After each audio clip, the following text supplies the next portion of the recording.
ng mga nakolektang basura sa Manila Bay ay pumapalik sa problema. Ito ang lumabas sa unang taong pag-aaral ng Eco-Waste Coalition. Nasisira.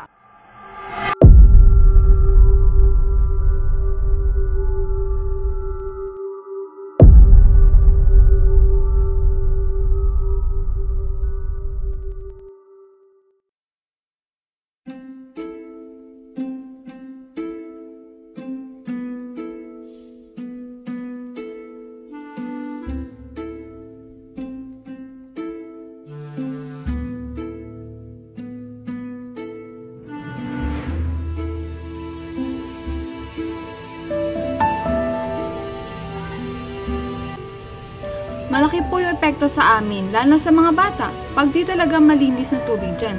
Baka maapektuhan na din ang pinanggagalingan ng iniinom namin tubig. Ano po yung opinion nyo dun sa mga nagtatapon ng basura dyan sa mga talagyan ng tubig? Paano po itong masusolusyonan? Sa tingin ko, dapat talaga panatilinin yung mga daanan ng tubig na malinis kasi yung tubig din yan ay napupunta sa mga source ng tubig na naiinom ng mga tao. Minsan pa, napupunta yung tubig na yan sa sakahan at taniman at kinakain din naman ng tao yung mga galing sa tinim na yon.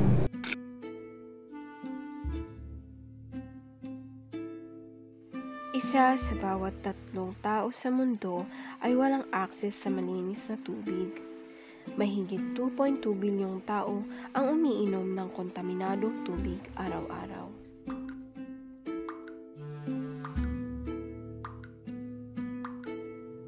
Araw-araw, 800 na bata na wala pang 5 taong gulang ang namamatay dahil sa sakit na dulot ng maruming tubig at walang malinis na sanitasyon.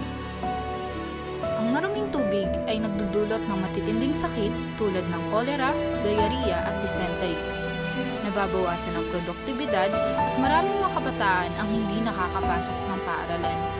Kadalasan, kababaihan at mga bata ang pinakaapektado, lalo na kung walang malinis na palikuran.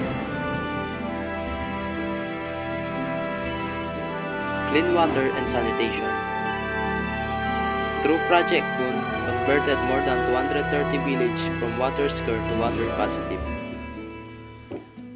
Increased rainwater harvesting catchment area to 842,800 square meters.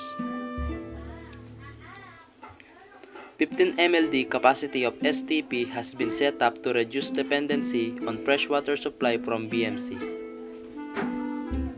Converted 300 MTS of organic waste into compost in for year 20 to 21. Water balance study has been carried out in 1 retail and 1 LPG location to reduce water consumption and make location water neutral.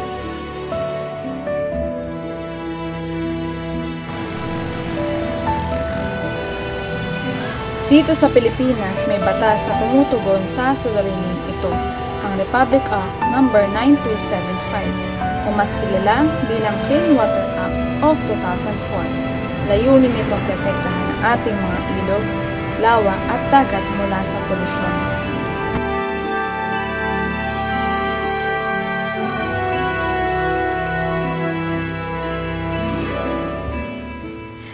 Ang malinis na tubig at maayos na sanitasyon ay hindi lang issue ng kalikasan.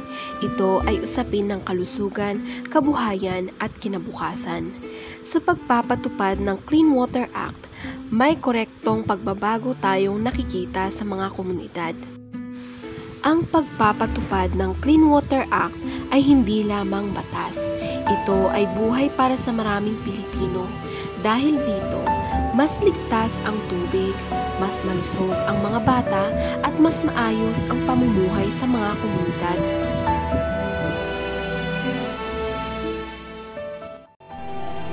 Itinakdaran dito ang tungkulin ng mga lokal na pamahalaan at ahensya tulad ng DENR at DOH sa pamamahala ng sanitation system. Pero hindi sapat ang batas at layunin. Kailangan nating kumilos. Magtulungan tayo sa pagpapalaganap ng edukasyon sa kalinisan. Papatayo ng ligtas na pasilidad sa tubig at pangangalaga sa ating kalikasan. Tandaan, ang Bawat patak ng tubig ay mahalaga. Maghugas ng kamay, Tipid sa tubig, at panatilihing malinis ang kapaligiran. Dahil ang tubig ay buhay. At ang kalinisan ay dignidad. at ang kalikasan ay dignidad. at ang kalinisan ay dignidad.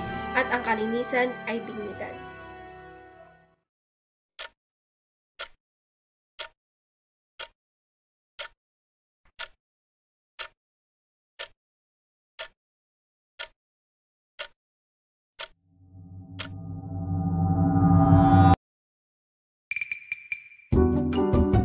Sa pamamagitan ng simpleng mga pagbabago sa bahay, bawat isa sa atin ay makakatulong sa pagtamo ng Sustainable Development Goal No. 6, malinis na tubig at kalinisan para sa lahat.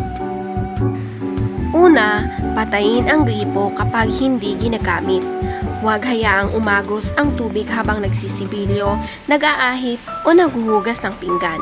Ang simpleng pagpapatay ng gripo ay nakakapagtipid ng hanggang 6 na litro ng tubig bawat minuto.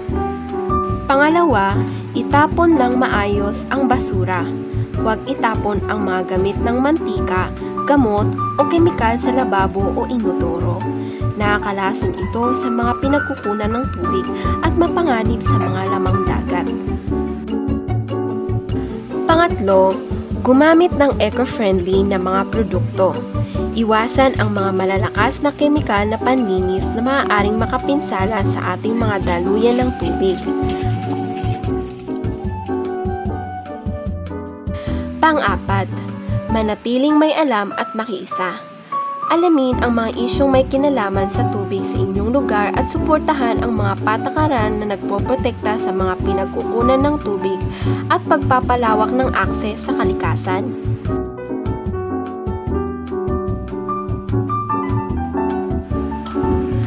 At ang panghuli, ayusin kaagad ang mga tagas.